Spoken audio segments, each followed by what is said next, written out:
Angkatan Laut. Sebelum itu, ayo kita Transisi dulu. 1, 2, 3. Hai guys. Jadi kita lagi di Museum TNI Angkatan Laut. What do you feel? Like the way I do. I could jalan batu dan main mau. Walaupun hati sekira aku kecewa mama know where to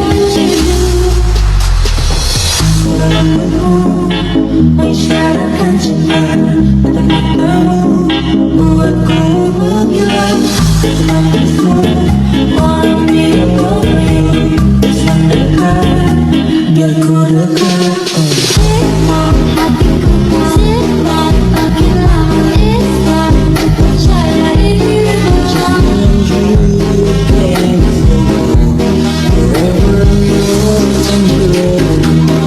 But do you feel it too? Like the way I do. Aku jalan sudah dari malam. Walaupun hatimu sekira aku kecewa mama know Baiklah, kita akan menanyakan beberapa pertanyaan pada pengunjung di Museum TNI Angkatan Laut. Sebelumnya, boleh perkenalkan terlebih dahulu dari masnya dulu. Nama saya Brian. Brian, oke. Nama saya Lukas. Oke. Pertanyaan yang pertama, sudah pernahkah Anda mengunjungi museum ini sebelumnya? Belum pernah. Belum.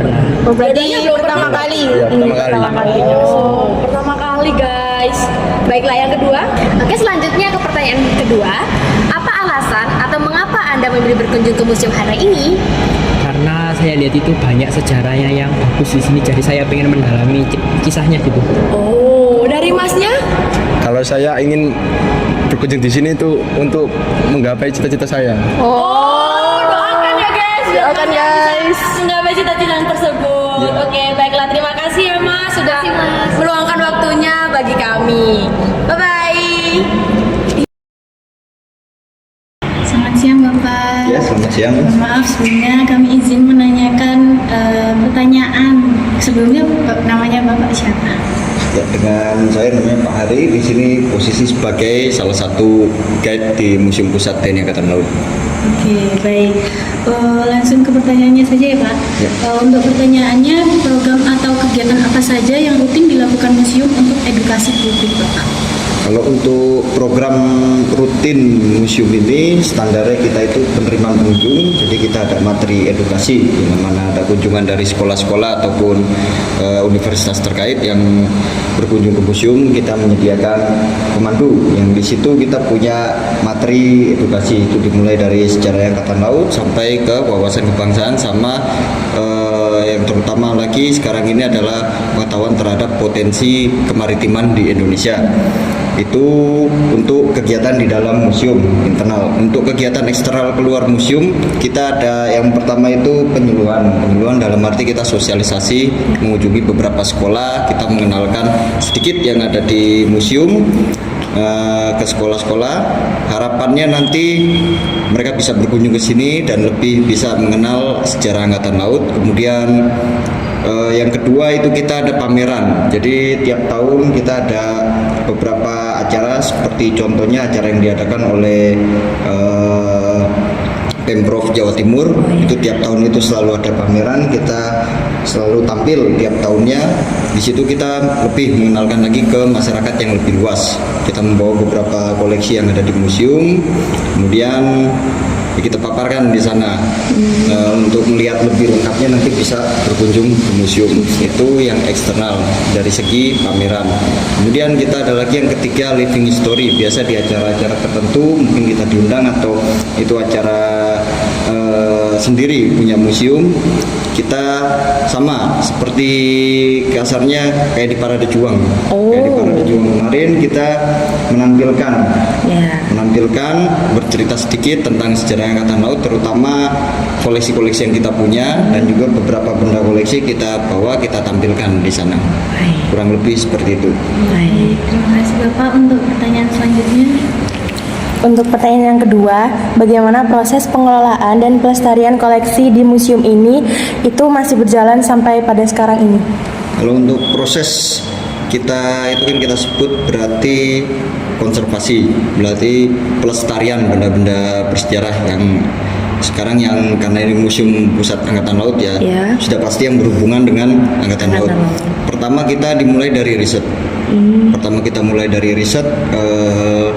Kalau untuk benda baru kita riset terlebih dahulu, semisal kita ada informasi terhadap suatu benda baru yang kemungkinan bisa menjadi potensi untuk cagar budaya ataupun koleksi di museum ini, kita riset datanya, begitu sudah kita ketemukan bendanya, dengan data yang sudah terdukung, baru kita mulai registrasikan, kita beri nomor regis, berarti masuk ke dalam museum. Setelah dengan data riset yang tadi sudah didukung, datanya sudah lengkap, baru kita pertama konservasikan. Itu kita ada dua konservasi itu. Pertama restorasi, bila mana memang bendanya itu kondisinya kurang layak, kita buat untuk layak ditampilkan.